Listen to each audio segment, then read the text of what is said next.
Welcome to week 9, everybody. We're getting ready to get into the last week of the regular season. Shane, it's hard to believe that it's gone by so fast. Yeah, it really has. It feels like 8 weeks ago we were sitting, because it has been 8 weeks. No, it really has gone fast, though.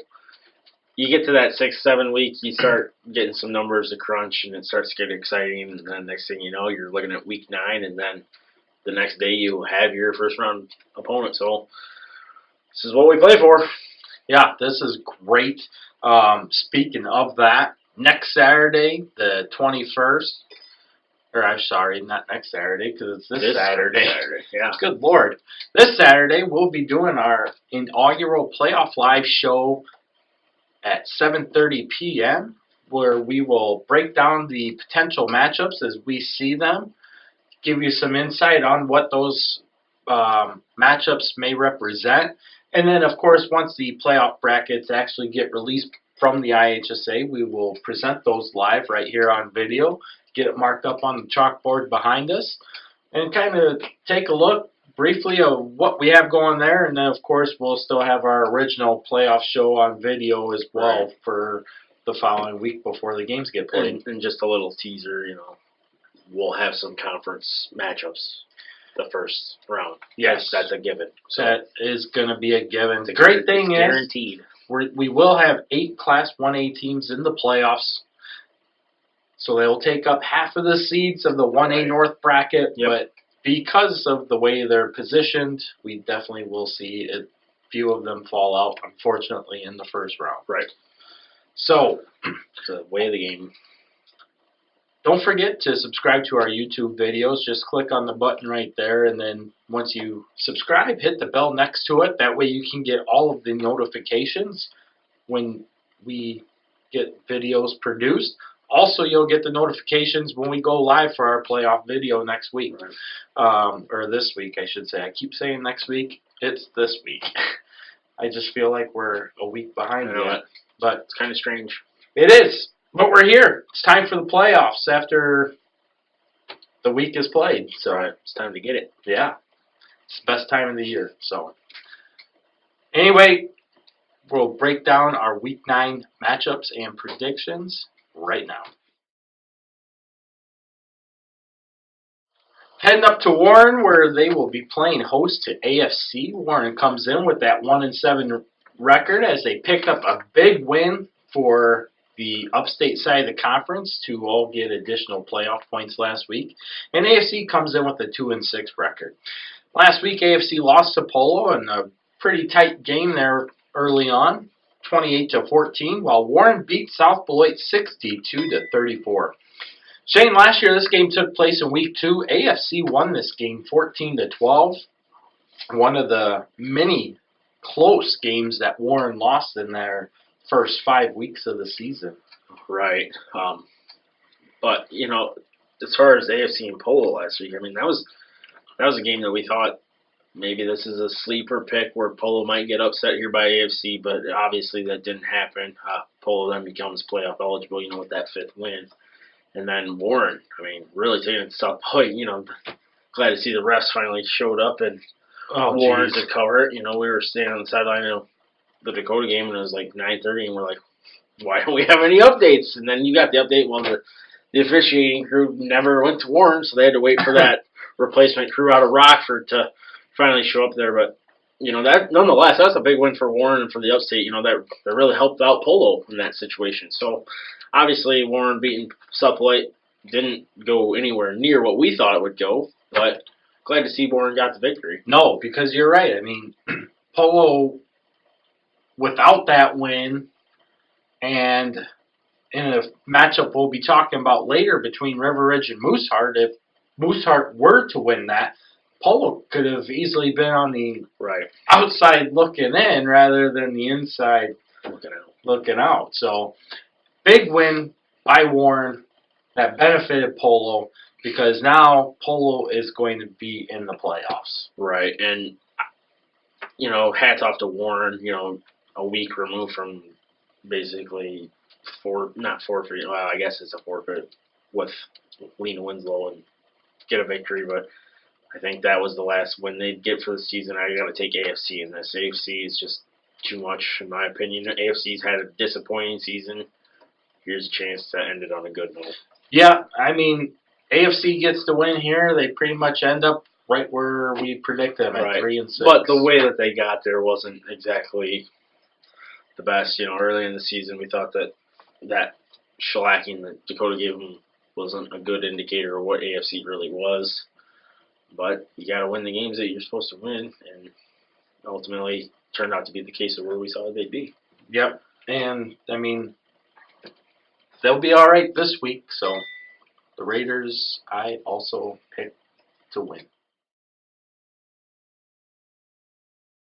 Shane, we're heading back to Orangeville this week, where the Broncos are getting set to take on Stockton. This has a much different viewpoint from last year, where Orangeville finished up at 4-5, and Stockton went 9-0. This year, Orangeville comes in this game with a 5-3 record. Stockton comes in with a 6-2 record. Stockton beat Aquin in a big game last week, 16-14, our upstate game of the week, while Orangeville came away with a 7-6 win in overtime against East Dubuque in a game that went scoreless all game long. Right. And, our last video we were talking about playoff points with Warren by Orangeville beating East Dubuque. That also helped the upstate as well. There's the point. There's that point we were trying desperately to search for. And we found it with Orangeville last week. But, yeah. Obviously, a little bit of a different feel this year. Stockton kind of got off to a slow start. 2 losses to better teams in West Carroll and Marquette. Orangeville improved from last year, although the record's better, obviously, but I had projected them a little bit better than what they are. And, looking back at their schedule, could they have been where I thought they'd be? Yeah, sure. Even more notably that week against Polo, for sure, is a game they probably wish they had back. But that 68-6 last year, this game's completely removed from that. Oh, yeah. Big time. And that game, too, took place in week 1, and I remember certain people, Coach Doyle as well, saying if they'd make the playoffs that they would hope that they would play Stockton because they felt at the end of the season, much like this year actually, that they would have matched up better in certain areas than they had the first time around. So, I mean, it doesn't go over their head that, hey, we could have been better than what we are, but here we are. We're here. This is what we have to do. Right. And, I'm sure you don't like to say this, but I'm sure they did feel some satisfaction in seeing Stockton's season end the way that it did last year, I would assume. Well, you never know. I mean, I don't think just for the reasons that we have talked about with Stockton, going 9-0 last year and having kind of a cupcake way of doing so, and then they ultimately met their demise. I know that there was a lot of people that enjoyed that, so to speak. Yeah, probably. Yeah. Because, I mean, you look over the years, people don't like it when you win. Right. That's what it comes down to. Stockton isn't like some other schools that we've talked about in the past. Right. They really don't get a lot of bad publicity. Rightfully so. Yeah, they're a good, solid program. Right. They respect their opponents, and they always have. I've never heard of Stockton being a dirty team. They were never dirty when I played them. I've never seen them play dirty or obnoxious or anything like that. They've always been a fun team to watch, in my opinion. And what's really impressed me this year with them is the fact that you get a new head coach in there, and we didn't know exactly how that was going to go, and here we are. They've all but secured the conference championship. Those 2 losses being out of conference, they're 6-0 in conference, barring a loss to Orangeville and Milledgeville beating Aquin to create a 3-way tie. It's not going to happen. Well, and that's just it. We predicted Stockton to be 6-3. They're 6-2. Most likely they're going to be 7-2. I'm going to pick them to be 7-2. I am going to agree with you. I will pick the Blackhawks as well. But let's look at Orangeville here real quick too. 5-3, they're sitting in a good place. Yeah. They too are going to definitely be in the playoffs. which is great. It's been a long time since. Not against a Orangeville played matchup that they probably thought they would have. Originally, they thought they would be matching up with Aquin until last week's game happened and Aquin lost. So that kind of threw that one out the window. But right now, projective-wise, it's looking like they might be taking a road trip south to Forreston, right down old Highway 26 in the first round. So we'll see if that plays out. Right. A lot can happen. A lot can happen. I mean, if Stark County loses, that obviously takes Orangeville away from playing Forreston. So there's still a lot that can take place. But Stockton this week. One of the most interesting matchups of Week 9 for the NUIC is the one we're about to talk about, and that is River Ridge at Mooseheart. River Ridge comes to this game with a 2-6 record, while Mooseheart comes in with a 4-4 record.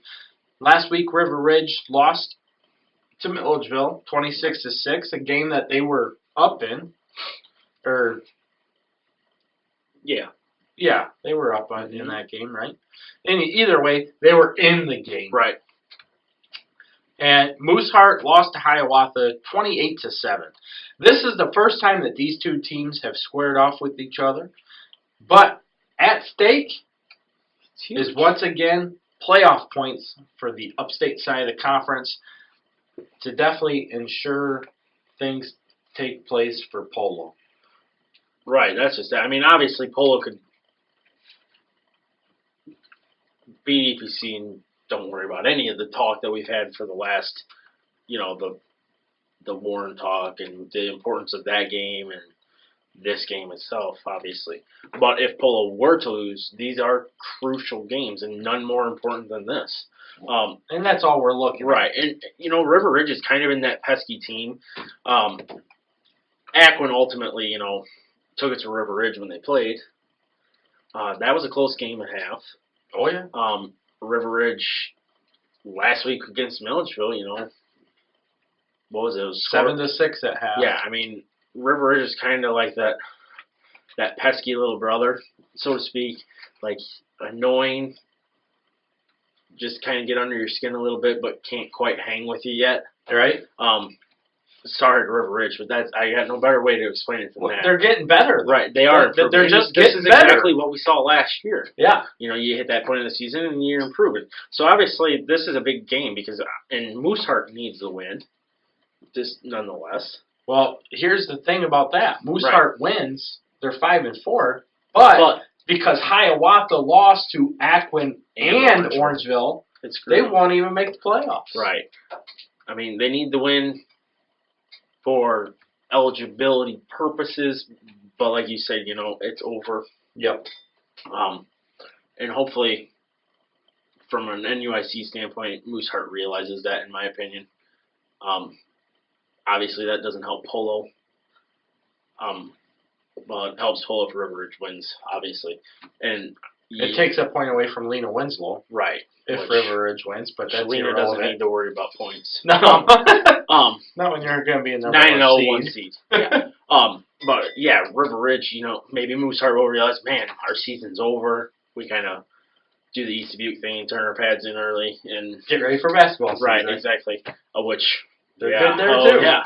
So, but I just don't know if River Ridge quite has what it takes to beat Mooseheart. See, I like what the Wildcats are doing. Coach Nicholas has done a lot of good things, and I can see River Ridge maybe not so much being a huge player for the conference title next year in the upstate side of the conference, but I can definitely see them competing for a playoff position next year. Young team. Yeah. And so I really like where he's driving this team, and I really hope that these guys keep pushing in the off season to get to that point next year. It'd be great to see River Ridge have that type of season. Exactly. I mean, since they've been on their own, they've only had one season where they've reached 4 wins, and that was quite a few years ago. It was probably, I think it was 2012 or 13, somewhere in there. So it's been a little bit, but it's great to see because they have not had a winning record as of yet. They will finish this year without a winning record. But if they make the playoffs next year, which I could see as a potential possibility based off of what these teams have coming back, they're going to be a very experienced team for what's coming back in the upstate next year. Right, exactly. And So, experience goes a long way in these situations. It does. River Ridge, I'm going to take them against Mooseheart. Yeah, and I just don't know. This is one of those games we Flip it. One of the two, we flip it, and I think I'm going to take River Ridge as well. Oh, I know, nice. right? Go What a Wildcats. Shane, our crossover matchup is going to take us down to Polo, where the Marcos are playing host to the EPC Wildcats. This is a crossover matchup that took place last year, as these two happened to meet up again once the conference alignment took place again. Last year, this game took place in Week 4. EPC won 39-6. This year, Polo comes in with a 5-3 record, and after EPC's loss last week, they come into this game with a 4-4 record. EPC losing to Dakota in our Northwest game of the week 21-6, while Polo beat AFC, as we previously mentioned, 28-14. Shane, this is definitely a must-win game for the Cats, as obviously they need to get that 5th win to become playoff eligible. Right. In which they do get that win, they will be in the playoffs because they'll have 41 playoff points. Right. 41, book it, you're in. Yeah. Never seen anything close. Well, it's been a while. And, like Polo, we've been sitting here talking about playoff points. 5 wins, based on what we see their points, they're probably going to be in. But you could also look at that edge and say, man, we could keep EPC out. I mean, that's a big thing because EPC is still one of those teams that you hold to a higher standard just for the success that they've had. And, it's also on the northwest side of the conference. That being said, 39-6 last year, would not be surprised in the least if we saw that again this year. Maybe not quite that bad, but EPC does realize that they are 4-4, and they have to win. The projections that are coming out, where they might go at 5-4, maybe they'll push that aside for a week and not quite worry about that. That'd be the best thing to do. I expect EPC to come up fired up and ready to go with this game. Oh, I definitely think so. I think Coach Ashe and the boys will be ready for this game. They know what's at stake. Obviously, the playoffs. If they make the playoffs, it'll be their 18th time to the playoffs in the last 20 seasons, which is, they've been a co-op for 22 seasons. Long time now. So, I mean, obviously, the two schools come together, have been successful. Right. They're basically for their entirety, and they've busted their way up to be one of the power teams of the NUIC Northwest. Yes, they're a little down this year. I don't know why, but some people just didn't agree with us. We kind of anticipated it to be a little bit down this year compared to last year. Well, when you look at what they lost last year, I mean, you had your MVP of the conference gone. Their star running back gone. Their number 1 receiving threat gone. I mean, that's a lot to replace any team, let alone at this level playing in this conference. Yes. Especially when you had a young Forreston team coming back, a young Galena Winslow team that has been shellacking everybody. And Dakota's improved, West Carroll's improved. I mean, all that. All of them were younger or the same age as EPC, but all of them have come quicker. And then you look at the other side of the conference as far as this is concerned, and you still, like we talked, you still take your top teams on the Northwest, you put them on the Upstate, and they probably win the conference. I won't say 9-0 based on the non-conference that they find, but they win the conference. Yes. So for me, that is why I am taking EPC. Fired up, ready to go. Polo's clinched a spot. Can't coast, but that, and then you look at the difference within the conference. I mean, EPC's got my vote this week. Yeah, and really that's where it comes down to. I mean, Polo's had a great season. Reed Taylor had a heck of a game last week against AFC. Yeah. 25 tackles, man. Yeah. I'm pretty sure, I have not had it confirmed yet, but I'm pretty sure that set a new school record. Yeah, I mean, 25 tackles is just nuts. That's a quarter of a way to 100. I mean, and then on top of that, he had a pick 6 as well to seal the game away, and then ball game. Yep, exactly. Playmaker. Yeah. And I mean, it all sparked when Brady Webb returned the opening kickoff, 81 yards for a score as well. So That helps. it gets the ball going in the right direction. Especially when we thought that could be a close game with AFC. And it was. Right. And it was. You take away that special team, you never know. Right. So, but this matchup, you're right. The Northwest to the Upstate's just not at the same level. And I hate to say it, but it's just true. It's evident and obvious. EPC wins this game. Shane, we're heading over to the northwest side of the conference where the defending state champs are going to play host to Amboy. Amboy comes in with a 3-5 record, while Forreston comes in with that 7-1 record. Last year, this game took place in Week 4.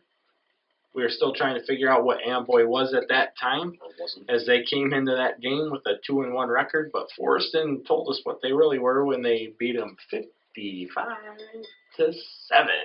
Wow, close game there. Yeah, just it was about over at halftime, actually. Right, just about as close as this one's going to be. I'll keep my part of it real short and sweet. Last game, tune-up for Forreston before they hit before the Cardinal train gets rolling through the playoffs as we see where it's going to go. Should have no problem with Amboy. My biggest concern going forward is I just hope they don't match up with Galena and Winslow until the semifinals. I guess that's me being greedy, but that's where I'm at. Honestly, I mean, let's break it down a little bit here, but it's not you being greedy. I think out of everybody that we have in the conference, right, obviously the two best teams hopefully those are the two last ones standing. Forreston and Galena Winslow. Right. Now, if you're a fan of another school that's not Forreston or Galena Winslow, you hope that they're on the opposite side of the bracket of you.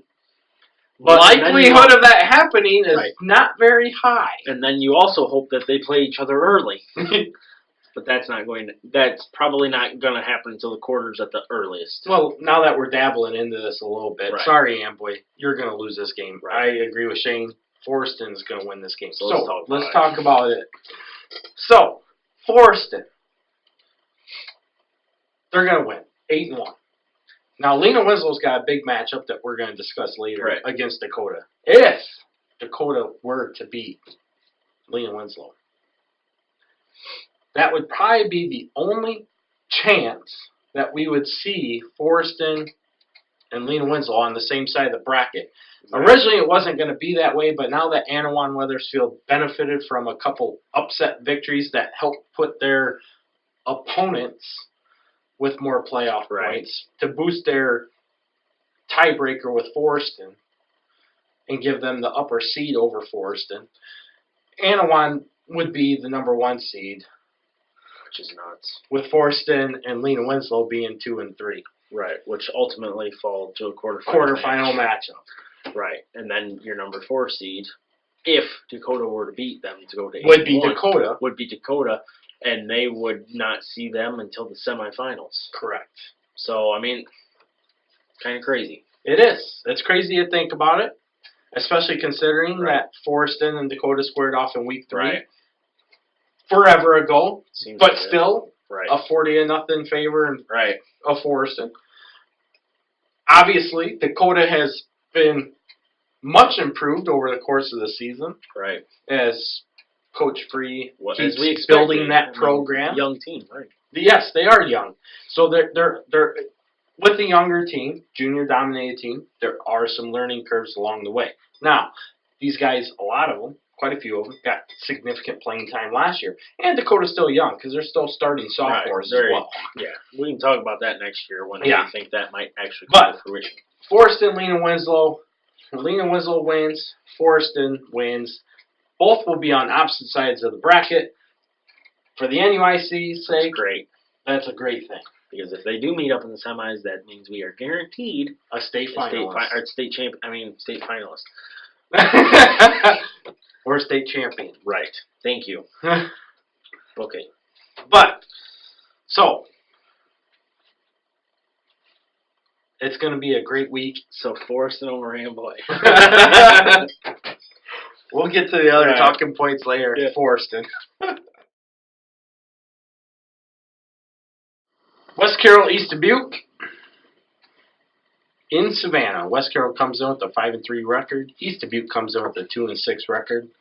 Last year, Shane, this game had some potential meaning, as both teams had to go into this game for the opportunity to at least get to the playoffs. West Carroll was more in a struggle than East Dubuque at that time, but it was a must-win game for East Dubuque in order to make the playoffs. West Carroll won this game 43-0. Both of them met their demise in Week 9 when they both lost to finish 4-5. Last week, East Dubuque lost to Orangeville 7-6 on a extra point attempt that was good in overtime. And West Carroll lost to Forreston in our Northwest game of the week, 44-6. I would say that Cardinal train's rolling. Yeah. Just imagine if the field was dry.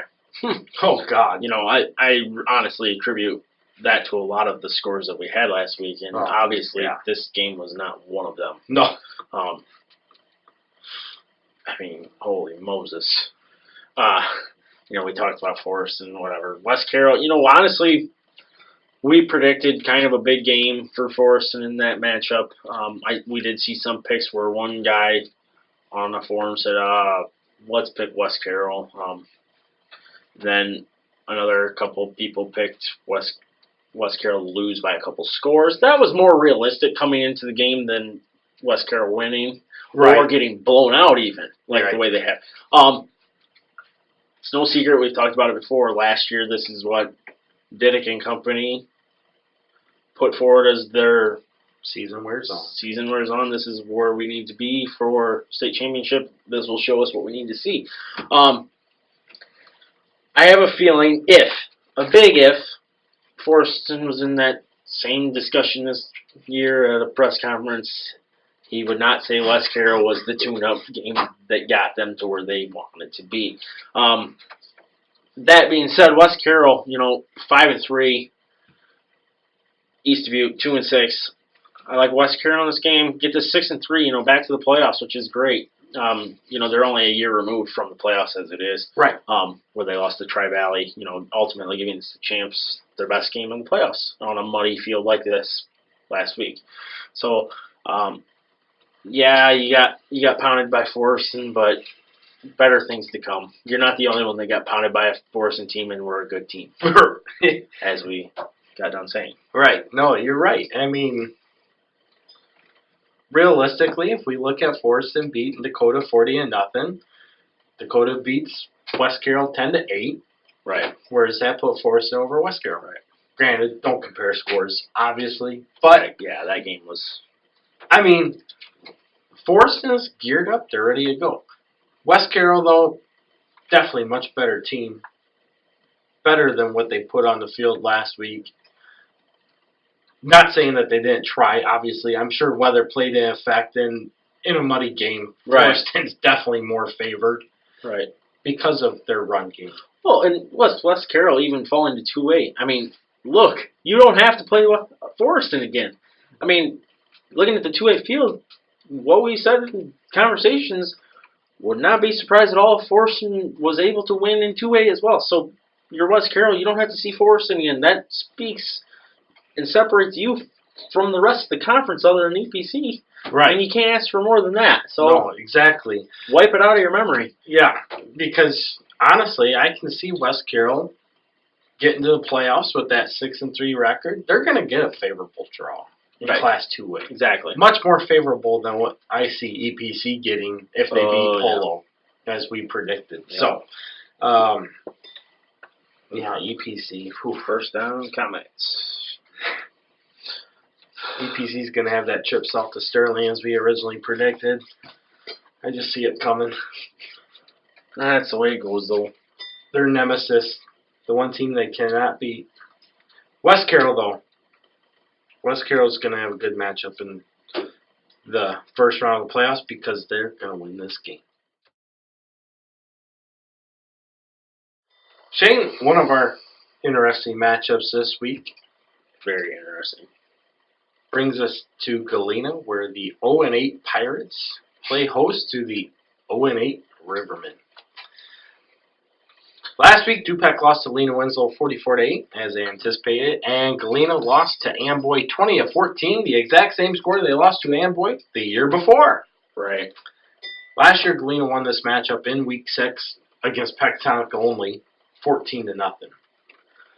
This year, Pectonica has Durand to help aid them. Right.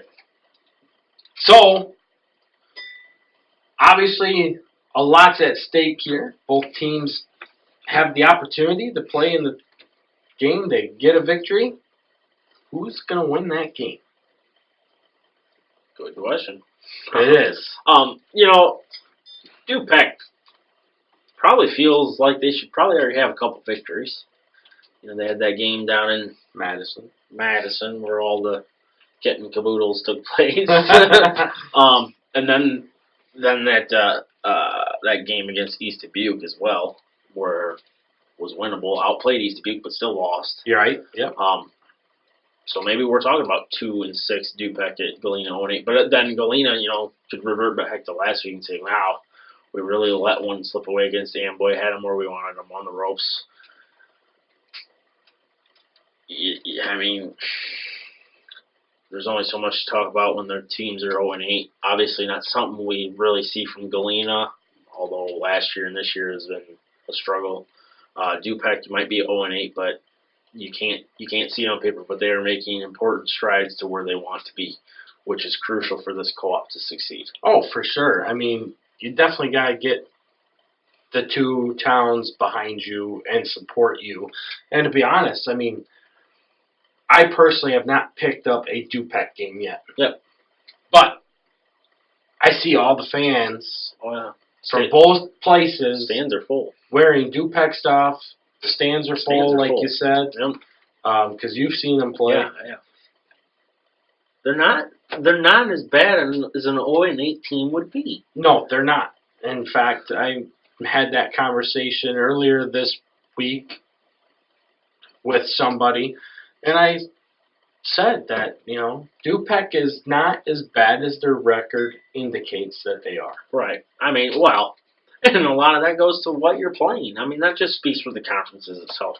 I mean, every year you're going to have a team that's either going to be 1-8 well, or 0-9. If Du-Pec played the schedule that Madison played, we're talking about a playoff team. Or if Du-Pec played over on the other side of the conference, they'd have a couple more wins, in my opinion. Yes. Probably. Possible. I wouldn't necessarily say they'd be a playoff team on the other side of the conference. More victories, though. But more wins, yes. But in this matchup,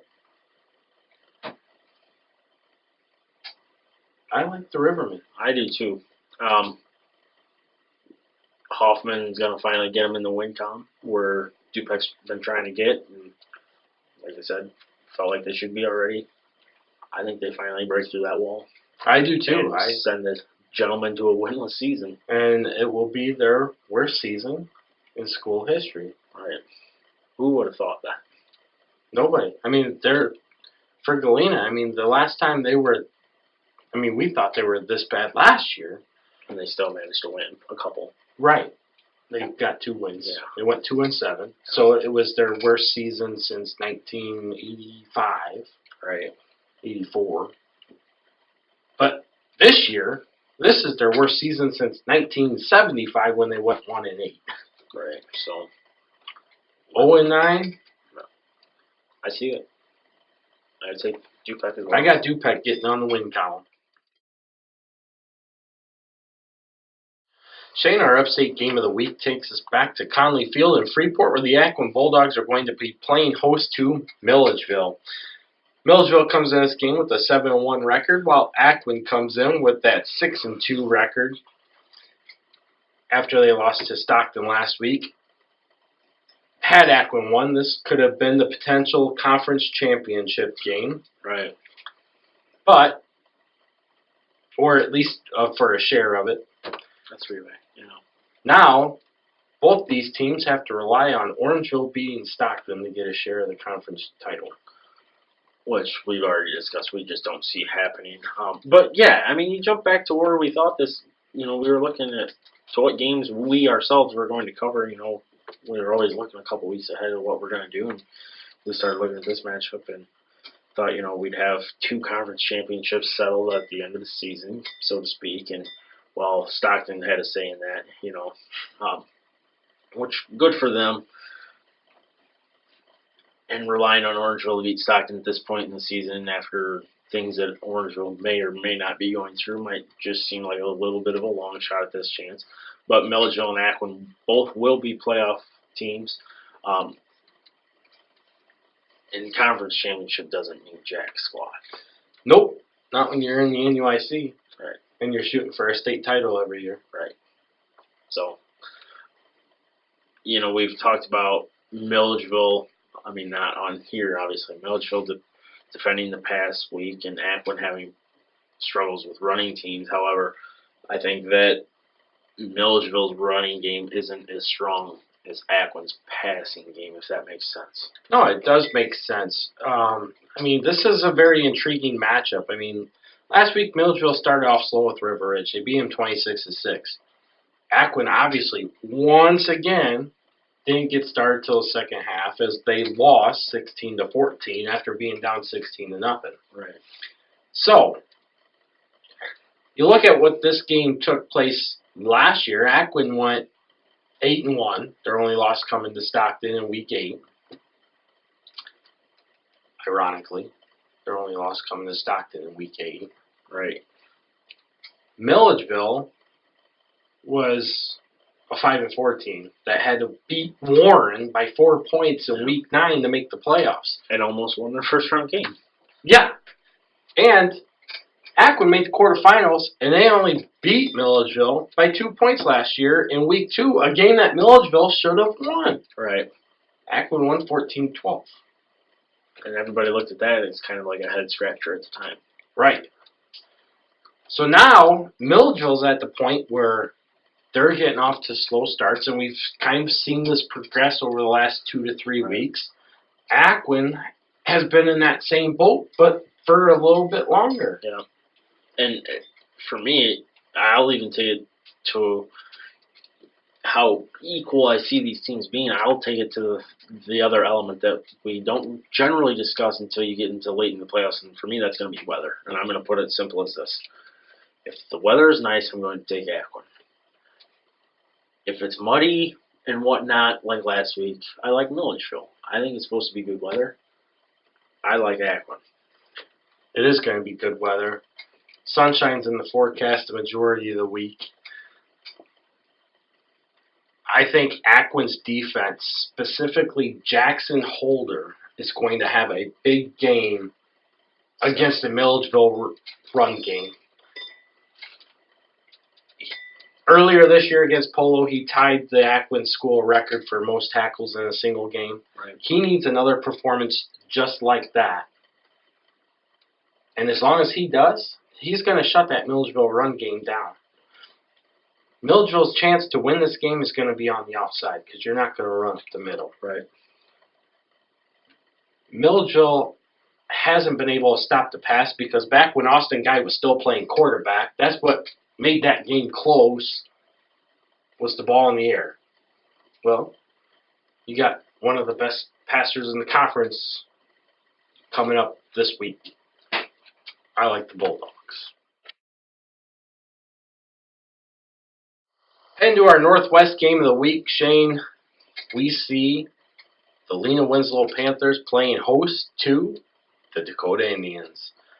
Rivalry week.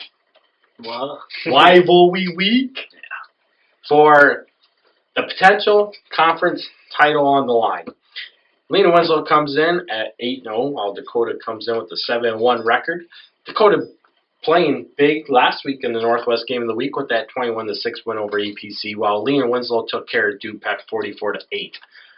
Shane, last year this was a game that we felt at the time that Dakota was the better team coming into this Week 5 matchup. In fact, we picked Dakota to beat Lena Winslow just to watch Robion run for 77 yards on the first play of the game.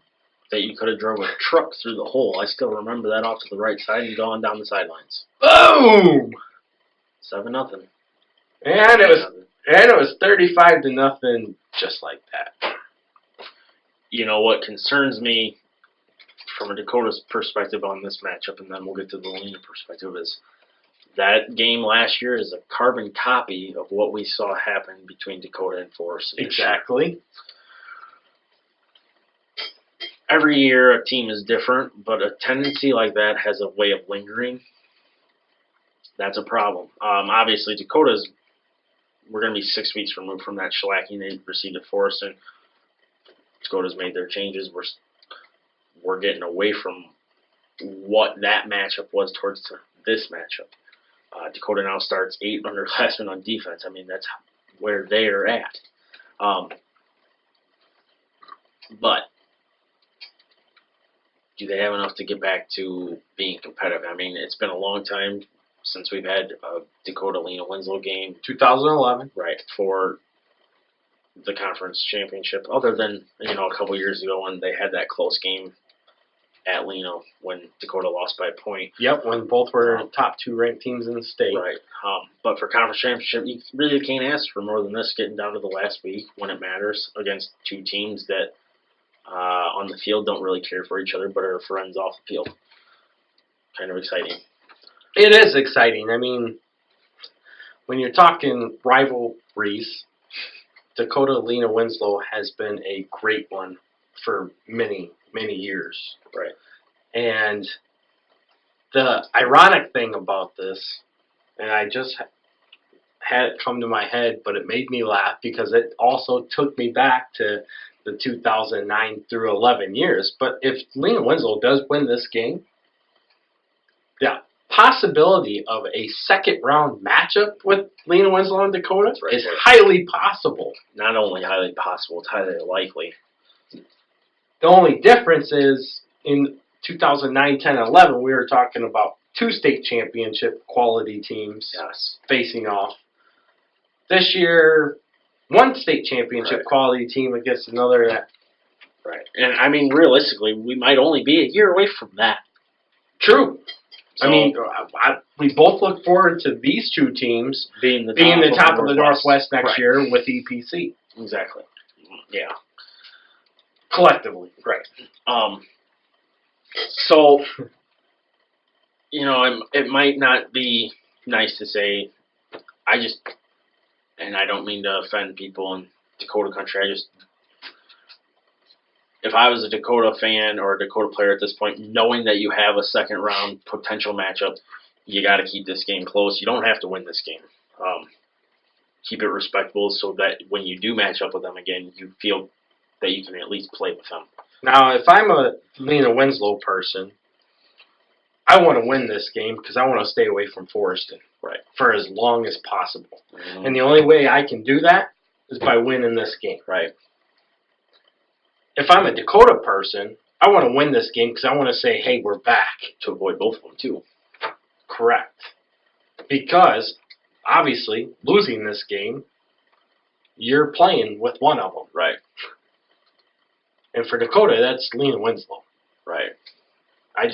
Unless other games take place, which is possible, Dakota and Lena-Winslow is going to be a matchup somewhere between the first round to the quarterfinals. Right.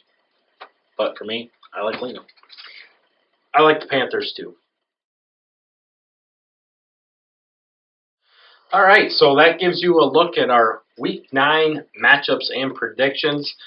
Shane, like we said, this is going to be a great week. We're going into the final week. Playoff pairings are coming Saturday. Big games on the docket this week. Dakota Lena-Winslow, Milledgeville Aquin, even Du-Pec Galena to see who gets the first victory of the year. Right. And then the all-important matchup for the upstate side of the conference is everybody should be paying attention and rooting for the River Ridge Wildcats against Mooseheart. Yeah, that goes a long way, not only for the sake of playoff points, but for the sake of the conference as well. And I'm sure River Ridge wants to get another victory to build towards next year. I mean, a lot of these teams are in some games that don't mean jack as far as this year is concerned, but obviously you don't ever want to end the season on a loss. Give you something a little bit to look forward to going into next year, and none better than River Ridge or AFC and Warren, and same with Amboy at Forreston. I mean, that's a tough game, but East Dubuque at West Carroll, you know, the two Du-Pec and Galena we've mentioned, all teams that aren't playing next week, but just get a victory, feel a little bit better about things. Yeah, I mean, you got to get the season going in the right direction for next year. Right. To build next year, you got to start now. And there's no better way to end the season than with a win. Yep. And unless you're in the playoffs, the only team ending the season with a win is the state champion. Yep. That's the way it is. That's just the way it is. So at some point, you're going to see heartbreak. You're going to lose. But for the teams that won't be playing Week 10, it doesn't have to be them. They can go out with a victory in Week 9 and feel happy for themselves and build for next year. And like you said, I mean, we got a lot of young teams. River Ridge is young. East Dubuque is young. AFC, unfortunately, they're going to lose some key quality players after this year. Warren, obviously, is still very young. Yeah. Orangeville has a lot coming back. I mean, you just look through the list. You got a lot of teams that aren't. Du-Pec has a lot coming up even. Right. You just got a lot of teams down there that have a lot to look forward to, and this week can be that building block for next season. Right, exactly.